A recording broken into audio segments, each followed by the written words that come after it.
Kathy Vick, deeply awake. And I have a very, very affectionate cat right now who's bound to be mucking up the works.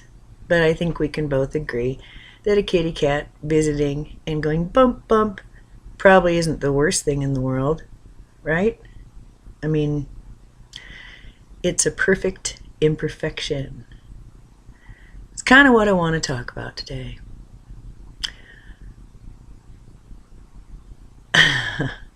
I watched a video where I was not too pleased, not too happy. I think it was the Plutonian one.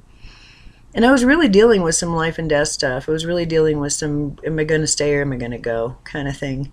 And I didn't expect that I'd be dealing with that again. But there it was. Before my surgery in March, I went through 2 cancer scares. And it was tricky. I kept getting released from prison.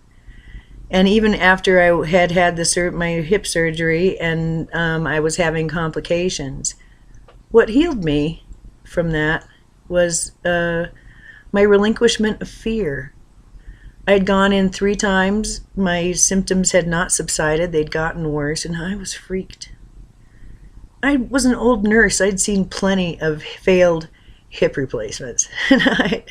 If what was going to happen to me is what I dealt with, it just wasn't pretty. And I was scared. And he showed me evidence. He gave me the numbers. And he broke through my fear. And I was released that day. It was that and actually having my needs met. Especially, there was one individual who I had asked specifically, I need this and this. And it was fetched. And it was the brands I wanted, it was everything, and that healed me. Having 2 people at different times struggle to put on my TED socks because I couldn't do it myself, and it was not an easy task. That healed me. And so it has helped me to understand the importance of the presence that I gave to others when they were at their lowest. It really has helped me to see that even though my consciousness might have been damaged or hurt, or I was, limping and I was having trouble, being there, being at the bedside was the only time that I could drop all of the judgments, all of the nonsense, all of the pain, and just touch someone. And I really loved it. It was all the other stuff that I couldn't stand, but I could, that's when I knew I was free. And the other person always felt it, so rarely. And no matter the response, to connect like that. So it was nice to see that. I've reviewed a little bit because I have I've been through sort of finishing things up, and I was really super angry about the circumstances of my life and about the artificial way in which many of my life decisions had to be made, because I never really was in a position where I could state openly, honestly, and without punishment what I wanted, what was good for me. That was against the rules. It's not about what's good for you. You're crazy. We're going to tell you what's good for you. Kind of like that. So,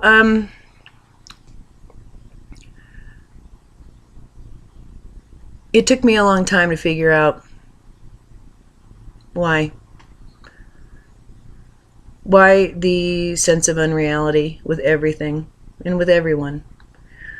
Why my abandoning of friends? Why all the trauma? Why the why? Why, mommy? Why? Kind of like that. It's been that way my whole life. And so it's kind of a get out of jail free card to get handed this information. I think it's important to pass on.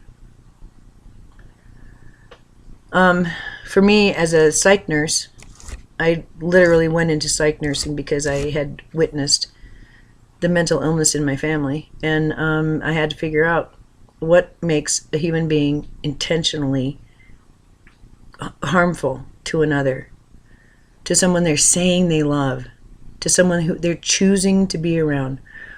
What makes them hurt that person? What the hell is that about? Because as a girl, I realized that there's hearing voices and there's all kinds of nonsense and goofiness. There's only one mental illness. Mental illness is the desire to cause harm in another. Who does that? The closest I ever got was bipolar, because they're mean. Oh, man, they can be mean. Woo! They reach right in and go to your insides and make you feel all shitty and then leave. Oh, great. Thanks a lot, you creep. So that was always my experience with bipolars. They always could just, like, with laser vision, go in there and go, oh, I know what'll make a bomb go off in you. Boom. And then they deliver it. Schizophrenics always, to me, were just displaced shaman, adepts who had had a head injury or had been brutally, cruelly treated, and were now using their powers to scare themselves. And they didn't have the tools they needed. And meditation isn't taught. It's not approved. So I always saw mental illness as, yeah, okay, there's the diagnosis, but let's look at the people. And the people within, clustered underneath the diagnosis oftentimes did have very, very formulaic behavior. They thought they were being original. The people they were hurting, the people they were touching, were convinced it was original, but it was lifted off a textbook. And it's only been like the last week I've realized, oh, most of my life, actually, I thought it was my suffering and my pain was absolutely unique. No. It was from the playbook. There was nothing original about it. Nothing at all. Nothing at all. And so I've been able to boil down some of these core principles, and I think this particular illness is at the root. It is the root cause of much of the collective psychosis. It is the reason that we have trouble in the third dimension. My discoveries, or my being able to weave everything together, weaves together my reality at a biologic level, at a family level, at a social level,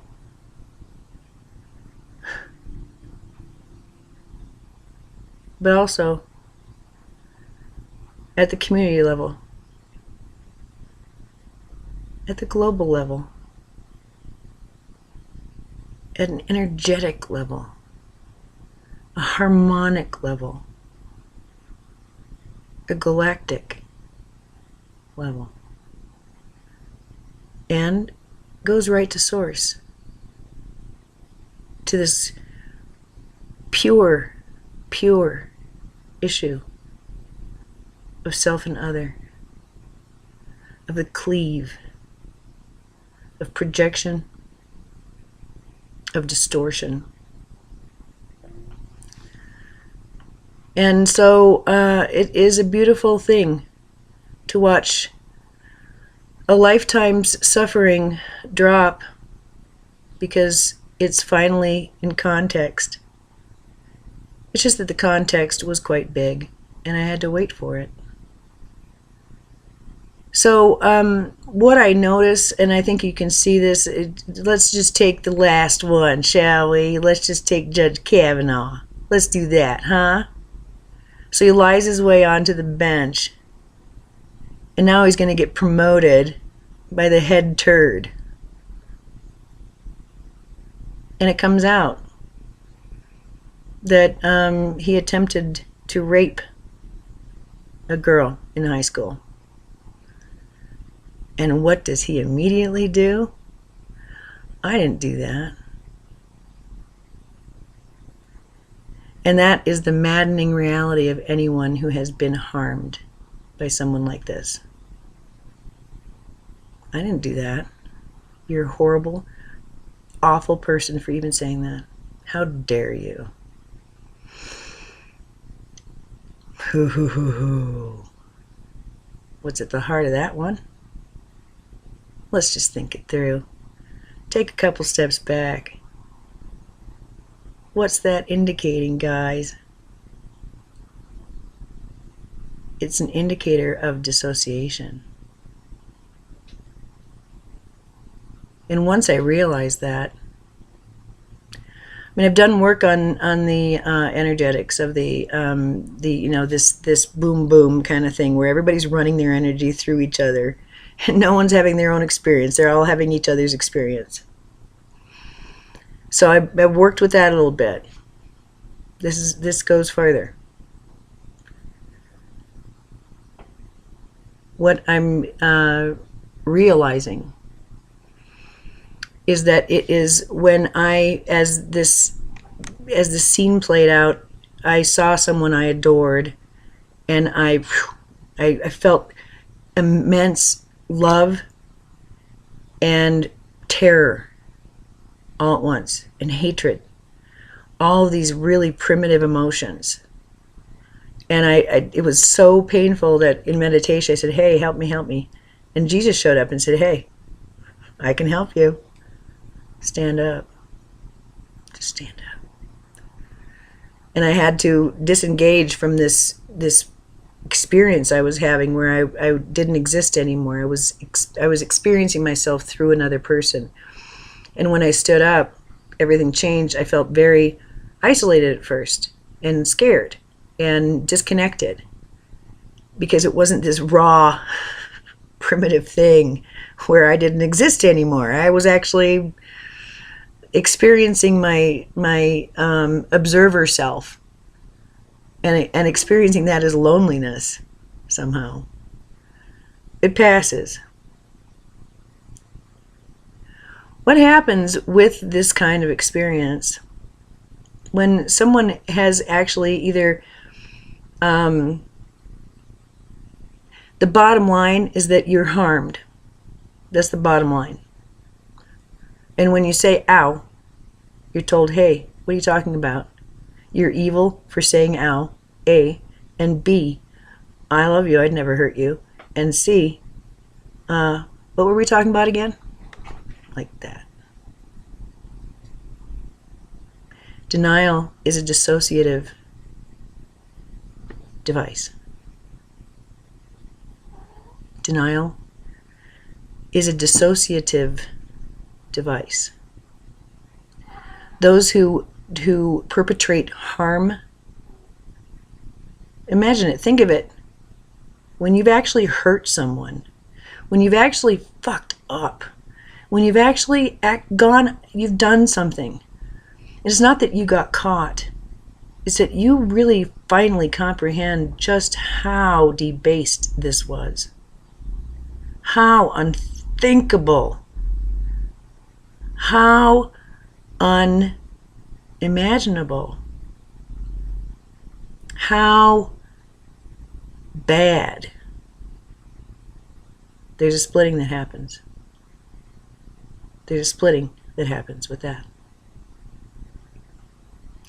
I experienced that when I did a thing that it really was very in the end it actually was harmful. It was completely justified, and I understood what I was doing the whole time, and I was okay with that. I knew that it was not right, but I knew that it was okay. And then harm came. And I think that that whole event was to have me be in that place for several hours where I was face to face with my shame, with just the fact that I had done harm to another, that I had missed the mark, and that the consequences were severe in this case. They were life altering. They were trajectory altering, and it stands out as one of the most exquisite few hours I've had. The color is like a liquid jet blue. It's like it's its own experience. But I realize now that what I was doing was confronting the thing that most people who trauma bond instead of and trauma bond and love bomb instead of actually connect with human beings, what they're avoiding. And I can understand why they avoid it. Meeting yourself and realizing that you are not able to accept this part of yourself easily. And that somehow you're going to have to.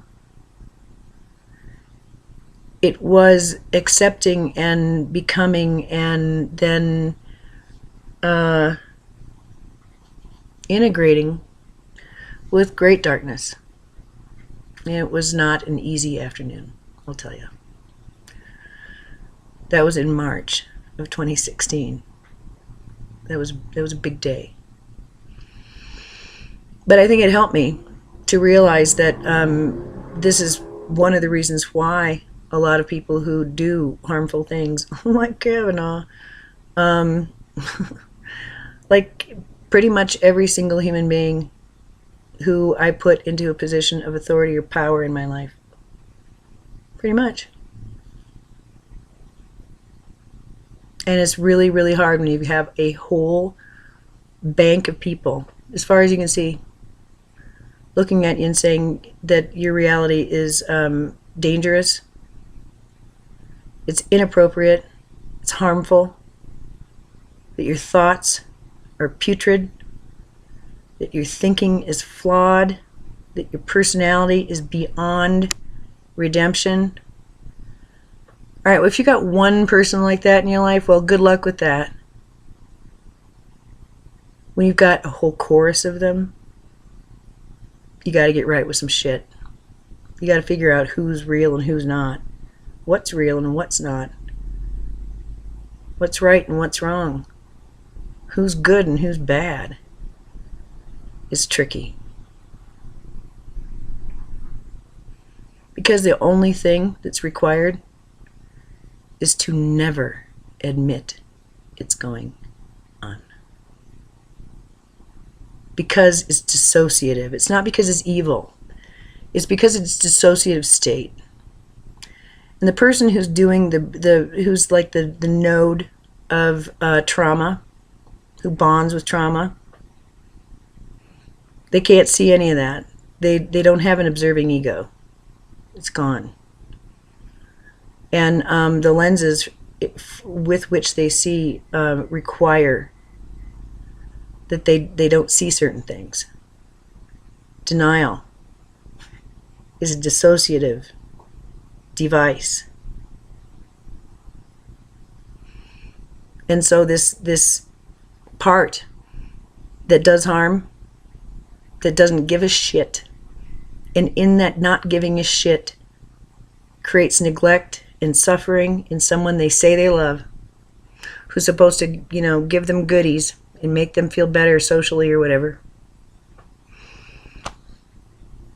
My, oh my, oh my. How do you recover?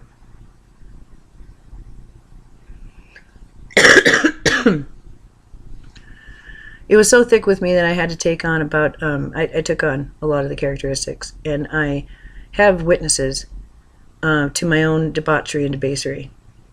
And I don't mean sexual debauchery. I mean narcissism, indignation, bitterness, fragility, paranoia, criticism, passive-aggressive behavior, all that. What else is it going to do? And so this has much been a recovery of myself as anything else. And that's what I want to talk about. I began to realize that what happens when you are traumatized and are invalidated in your trauma, you're not allowed to have it. It's verboten to admit it. Well, that creates a split, a fragment in the person who is perpetuating the trauma, but also in the one receiving it. And the one who's doing it is completely dissociated. They have like an altar, and they're the altar that they identify with is the good one, the one who's functional and healthy and is productive and is liked by others and has approval and feels good. Okay, that's who they identify with. They have dissociated from and created an altar with and for that impulsive, violent force within them. And that's what you're not allowed to talk about, because it doesn't exist, you see. It doesn't exist. Well, it exists within the person who's been harmed. But the person who's been harmed often does have blind spots. It's part of programming. Denial is a dissociative device. So I realized I actually have been living as a false self for most of my life. And these periods of my life where like I could breathe again and I was happy and functional, I was being authentic. I was actually being authentic. And then this false self would need to emerge because it got triggered because I was given trauma, which is a bonding experience. It's a form of love in that kind of system. That's why it never stopped. That's why it can't stop.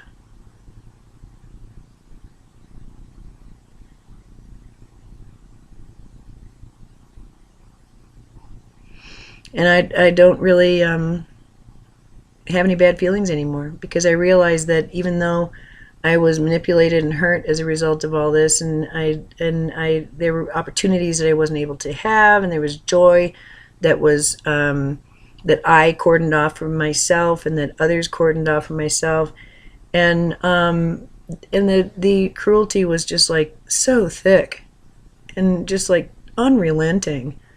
Unfucking relenting. And it infected every single aspect of my life. What do you do with that, you know?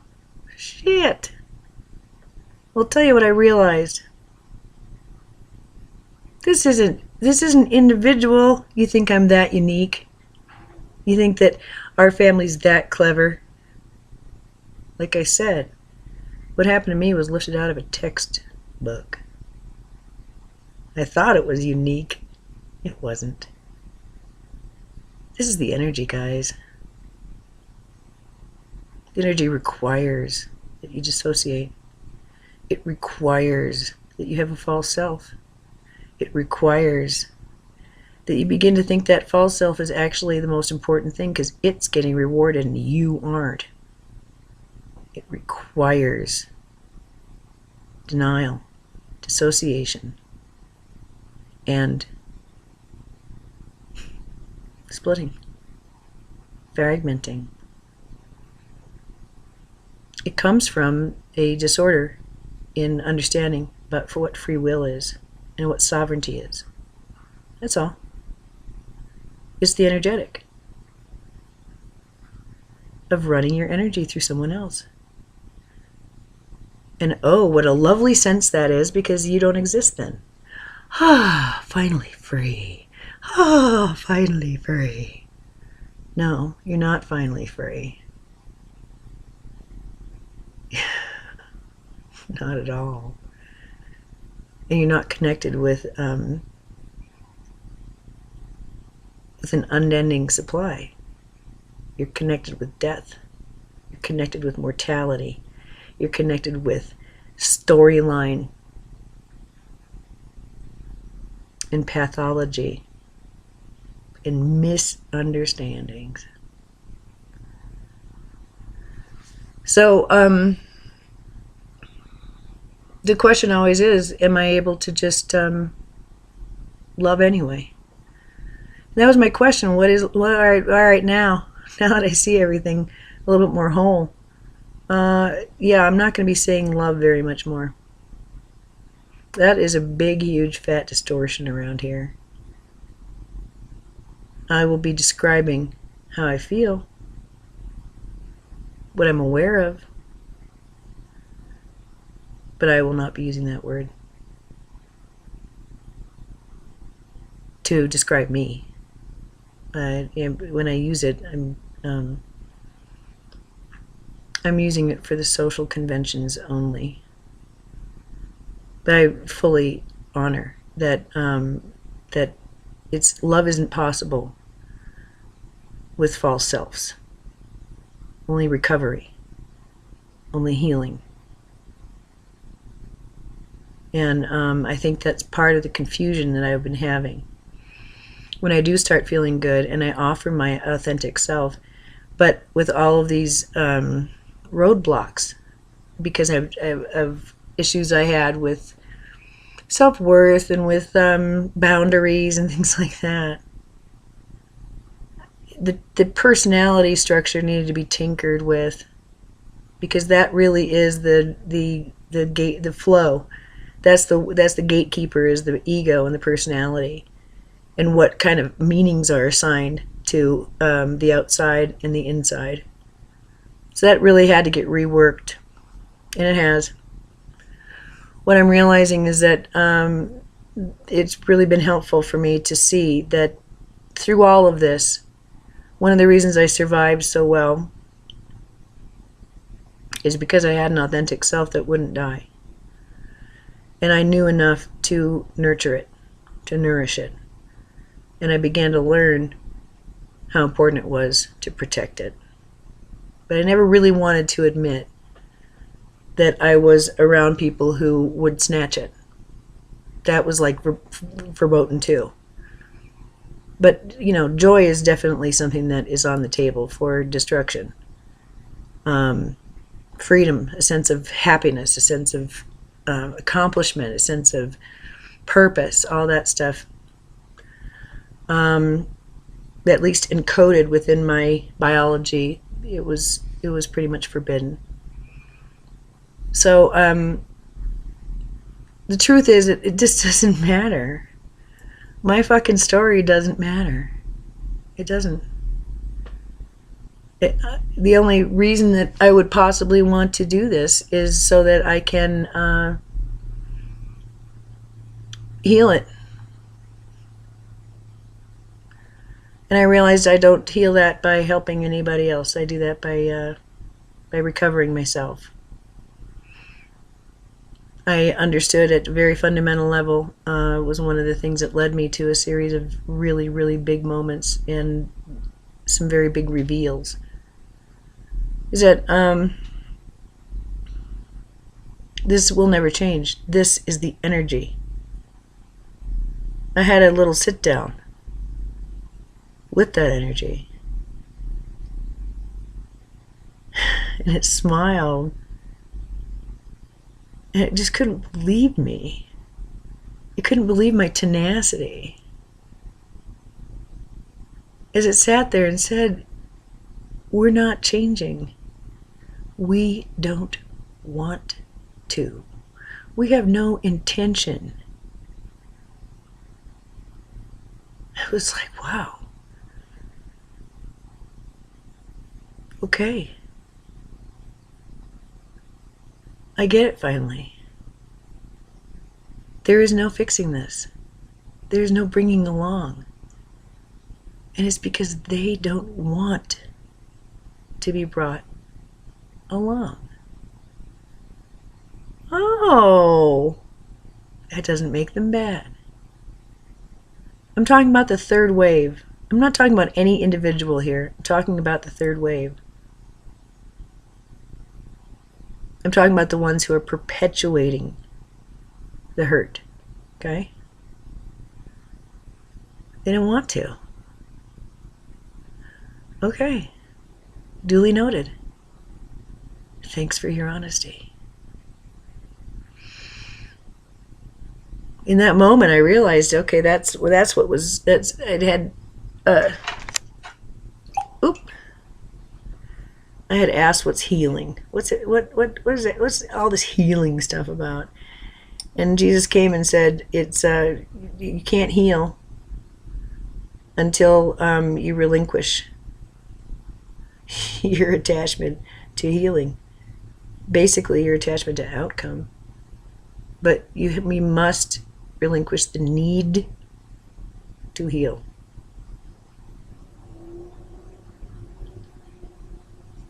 Done.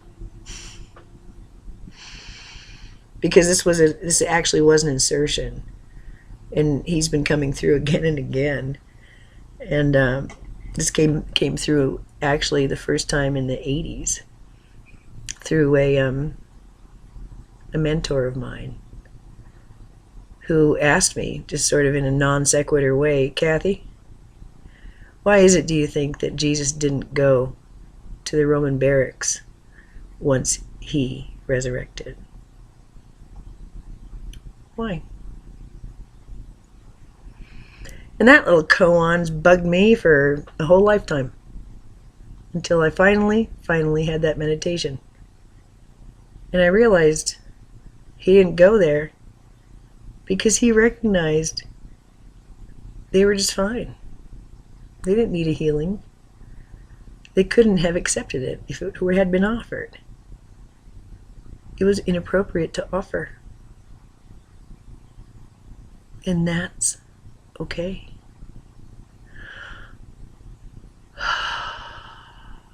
Relief City, man. Relief City. The other image that has been coming through again and again and again and again and again and again is that little elephant. You might have heard about how elephants are tamed. Elephants are captured when they're babies, and a rope is tied around their stout little ankle, and the rope is tied to a post. No matter how much that elephant struggles, that baby elephant isn't getting loose. And the rope is there every day of their lives. Imagine that elephant 5, 10, 50 years later. Still standing there, still serving others, still doing what they're told, and still convinced that they're not free. Because it didn't ever dawn on them to question reality again. It was too heartbreaking to question it before. I'm trapped. I'm trapped. I must accept I'm trapped. But in maturity, it's quite possible to realize that, yeah, you were tricked. You were taken advantage of. And as a human being, you need to get over what would cause a human being to do that to you. But once you process that and move through it, you're free internally. But physical freedom is simply taking a step forward and another step forward, and another step forward, and believing in yourself. So what's been helpful for me is to look back at some of the videos and to do some reading of my old stuff. Because for all of the insertions of my trauma self, my pain self, my tortured self, there is a coherence that's so pure and spiritual and beautiful. So what I've come to is this understanding that I am that authentic self. The things that ring in me, that make sense to me, that make me feel normal. Those are the things that I pursue now. The things that make me feel real and happy to be here and engaged in my life. Those are my priorities. That includes walking around like a little monk. It includes no longer being ashamed of who and what I am, even though sick people around me feel shame and guilt around me. It's not mine. I used to want to fix that. It's not mine.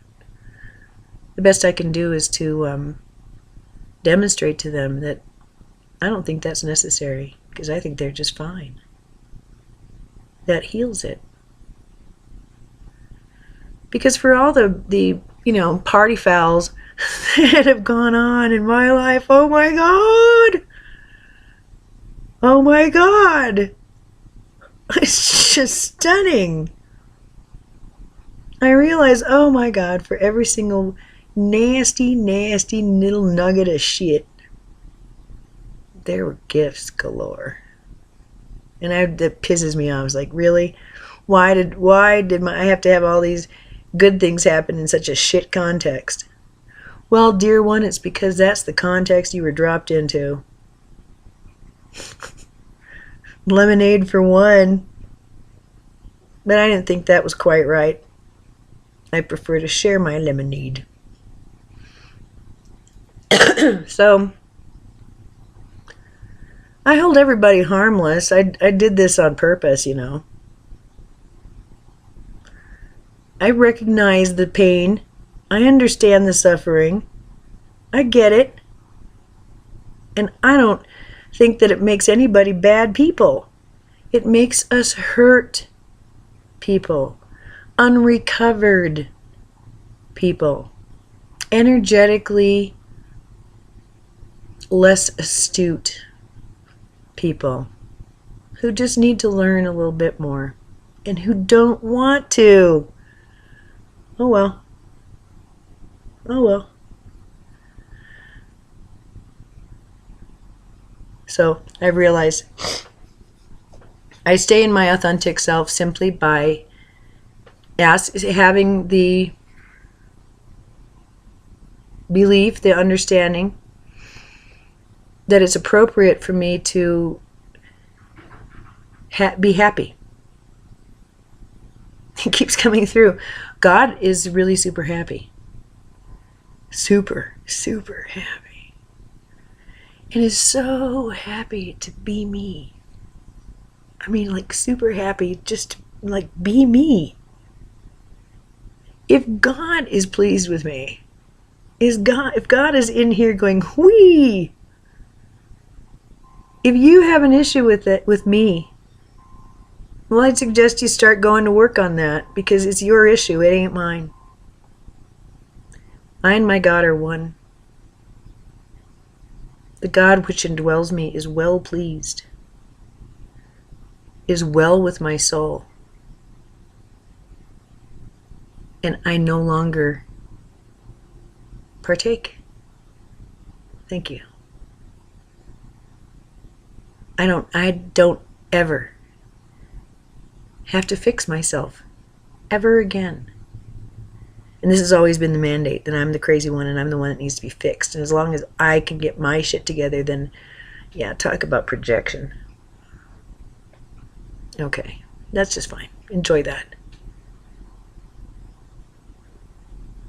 I'm enough. And I could do that. I could sit and say that to you just with the backing of a good therapist. And it'll be genuine and real, and I get the same results.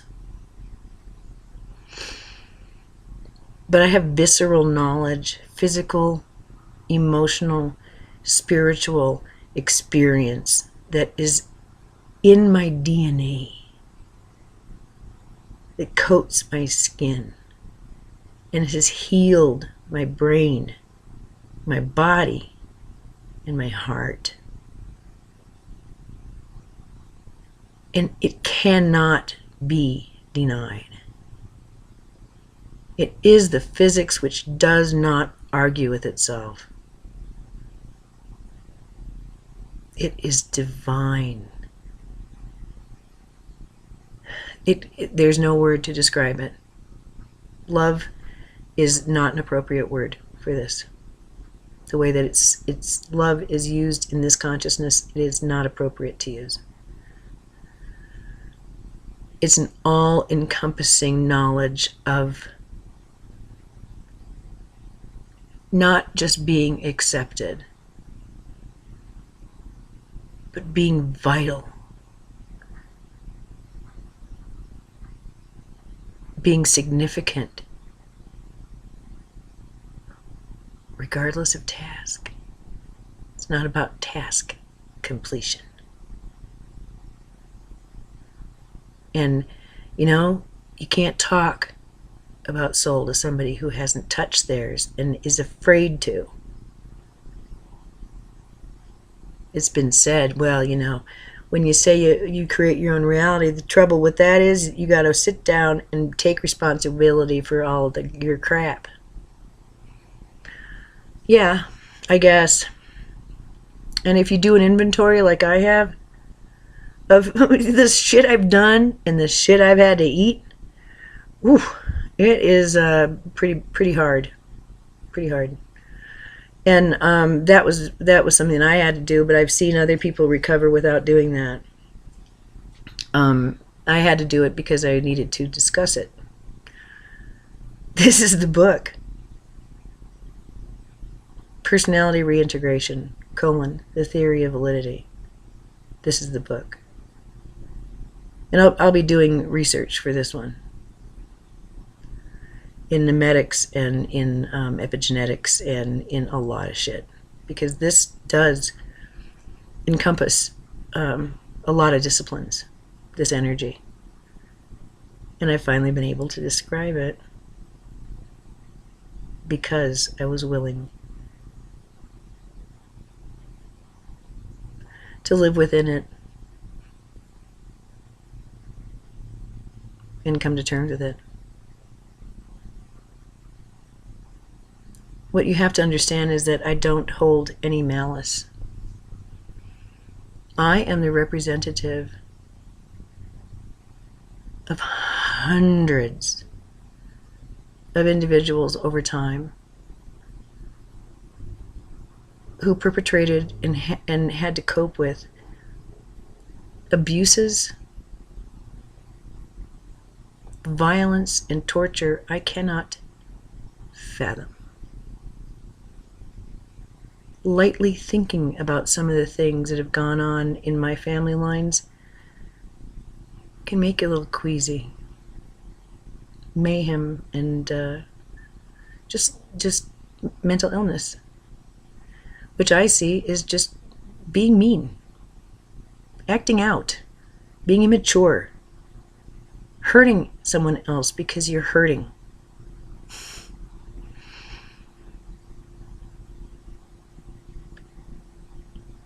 And I didn't come in to hate on it.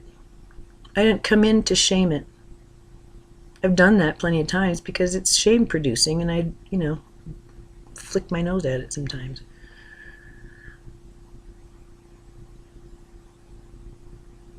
And I thought I'd come in to heal it. I realized there's no healing this. There's recovering from it. There's describing it.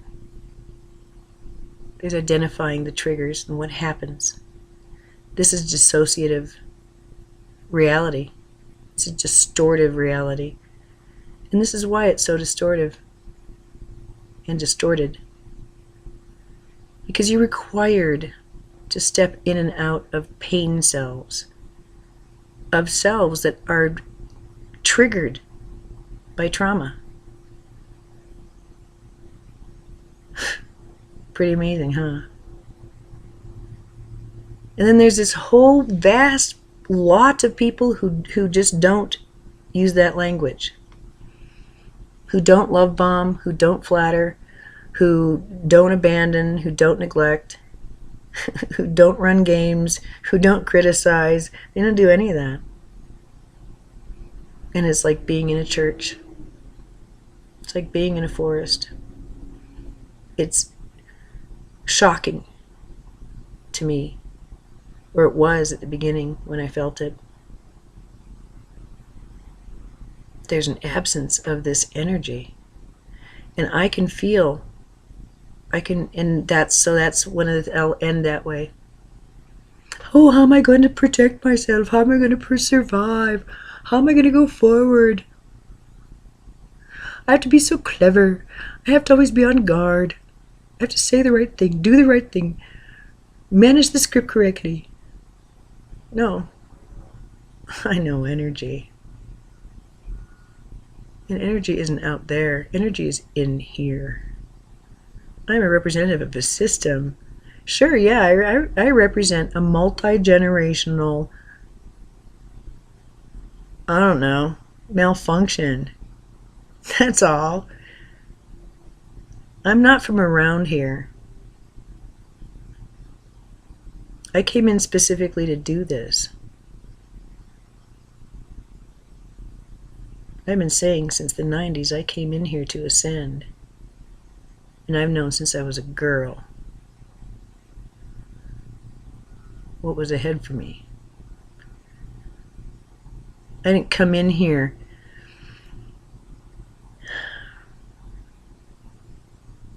to mollycoddle and to reassure and to enable.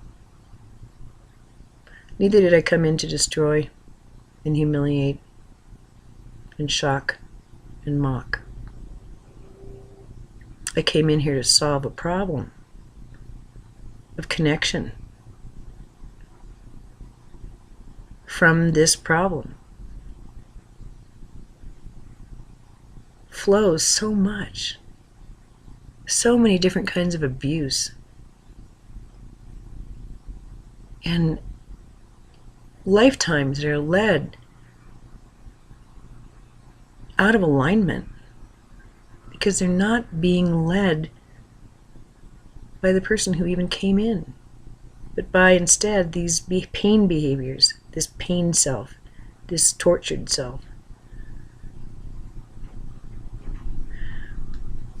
Not everyone has this, but to me it's a lot like the stuff that I heard other people talk about who've had near-death experiences. They can sense this thing, and it's like a magnet. You can't go toward it.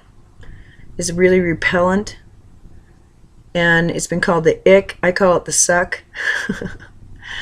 The absence of Millie bells. I've heard lots of different ways to describe it, but as you become more sensitive and more aware that there's more than just this, then that inauthenticity and that requirement to dissociate, the denial, the splitting of self. I'm not gonna admit that I'm doing this to you. You're just gonna have to deal with it. That kind of crap. That you're being expected to lie. You're required to abandon yourself. You're required to abandon your authentic self. When that happens, there's a fracture. And so, for me, recovery came when I realized that for a lifetime I had been really super critical of my pain self, who's just like, I don't know, shell-shocked, barely breathing, going, what the fuck, all the time, right? And just totally in pain. And there I am going, God damn it, get up and clean the house. Wow, what a bitch. So I've had to learn that what that person needs, what I need, what this inauthentic, angry, vengeful, poopy person needs is my love, is my acceptance, is to be able to talk finally. So, luckily I have good mentors. Luckily I have good, good brain. I'm a stable genius.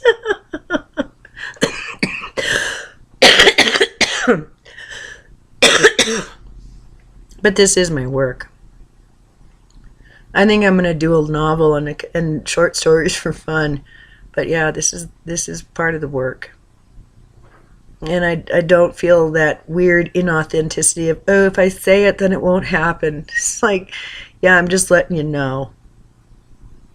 And it is a textbook, and it explains this. So I can assure you I'll be walking around as my authentic self as often as possible. And when I find myself toppled into that pain mode, where once again I'm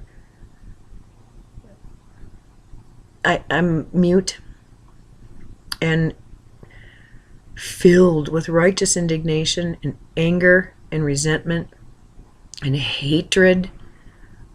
Oh my God. I know now. Ow. I am hurting. And what I realize is that I'm not naturally in that state. I don't seek out willy-nilly just harming myself by remembering bad things. When I'm working on my shit, I'm working on my shit, and sometimes it's really triggering. But if I'm like at work and I just go bing and I'm all of a sudden just fucked up, here's my parting gift. I realize I'm just a tad sensitive, not emotionally, energetically. It took me having an entire day when I was so triggered that I was having full-on flashbacks, and they just wouldn't stop. And it was like physical. One of the things that I remember it led to such a physical disability. Just being in that moment and thinking about it was so distressing. So that's where I went for a whole afternoon. Hey, how fun. And at least, before I wouldn't even know that was a flashback. It was just me being dumb, right? So I was really mean to myself. And now at least it's like, oh yeah, well, I spent about 5 hours in my past in this one little nook that was just like horror city. Whee, that was fun. The next day I realized, yeah, there's a reason for that. There's one person in particular who carries it really, really strong and is so covert about it. And two others who, it's a triad, and that's some nasty shit. And that's something that you're just not allowed to think. But if something's running off of somebody and you can feel the poison from 100 paces, maybe it's time to just admit you can feel that. You think, Kath? Yeah, okay. I know I'm blowing the lid way, way off of things, and I don't care. This is my reality. This is my reality. And I'm allowed to have my thoughts, my hypotheses, and my expression, with harm to none. If you're not ready for it, even if you watch it, it won't make sense to you. And if it does make sense to you and you feel ouchy, that's yours. It's not because of me. It's your shame. That's your guilt. That's your way out. That's your way through. That's your way home. That's your clue that you have some bodies buried. That's your clue. You really have harmed somebody that you loved. You really have created suffering and pain in someone that you can't tolerate having done that to. And it's okay. It's okay. It's okay. It's okay.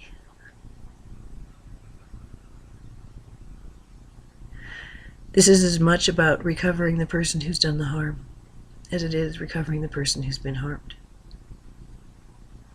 You can't have recovery without both. This is a game we've been playing of consciousness, with one person decapitated and the other mute. That's been the setup. It's not that way anymore energetically. I and my team worked with these chakras, and I've explained that, and opened everything up to an 8 chakra system with full access of 100% for all chakras. But before that, the consciousness was set for this kind of behavior, with one person having not a lot of energy in the upper chakras, lots of energy in the bottom chakras, and the other person having a lot of energy in the emotional chakra and no energy in the throat chakra. Go. Enjoy that. That was the energetic setup of this last consciousness setup. It was pretty disastrous, huh? So now we're working it through. And the people who did the perpetrating are the ones who are actually helping the ones who've been traumatized recover their authentic selves, their soul selves.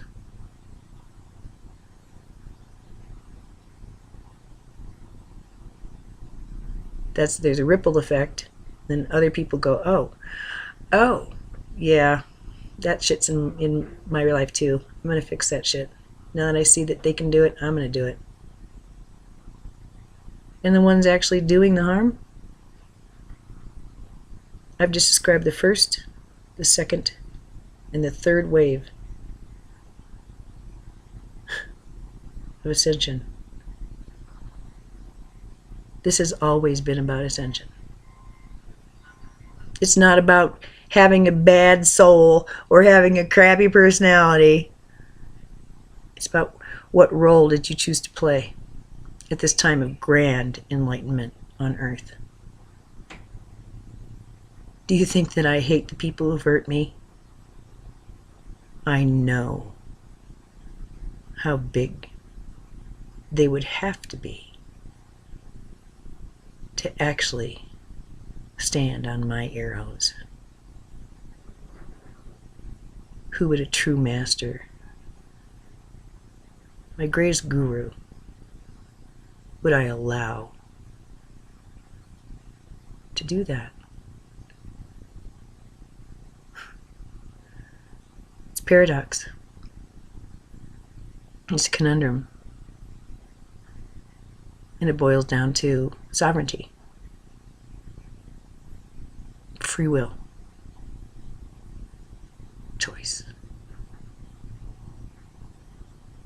When all the coding, when all the reactivity, when all the scripts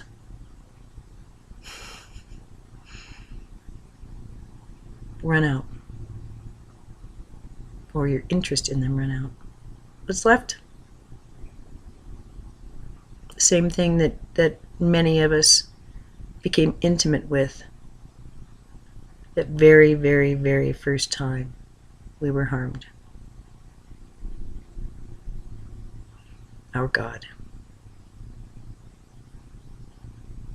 This is why many light workers went through a lot of pain in their households.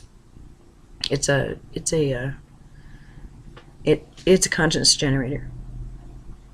It's an engine of paradox.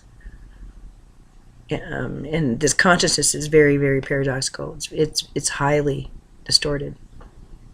So, there's a tweaker God who looks at God and goes, "Yeah, I can do it better.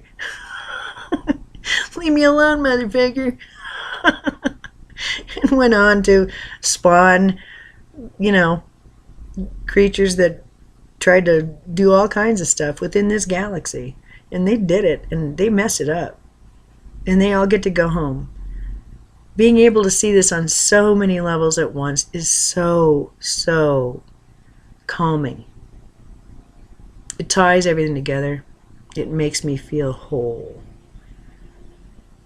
And so I'm really, really happy that I'm going to be able to offer this to others in a far more comprehensive way, of course. And in the meantime, I'm going to play. I'm going to play. So the reverberations of fear and shame and panic are less now. They go through my biology less often now. Becoming physically my pain self and realizing that I am that I have to own my all the bad behaviors that I think I have, the righteous indignation and the paranoia and all that. Yeah, I get to own that. That's what happened to me as a result of this dissociative system I was in. A system which requires still to this day that I don't admit it's going on. It's dissociative. And you can't, that's the one thing you can't do when somebody's completely compartmentalized, they're completely sealed off, and they do have an altar. You can't talk to the primary altar about an altar they're not aware of. You can't get a "I'm sorry" from somebody who doesn't understand that they've done anything wrong. And that madness invites the victim to break apart and create a self in which to operate within that person's delusional system. Denial is a dissociative device.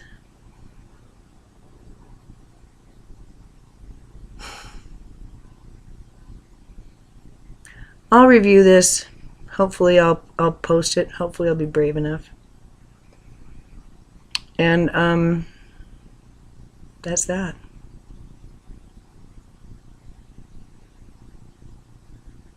Sail.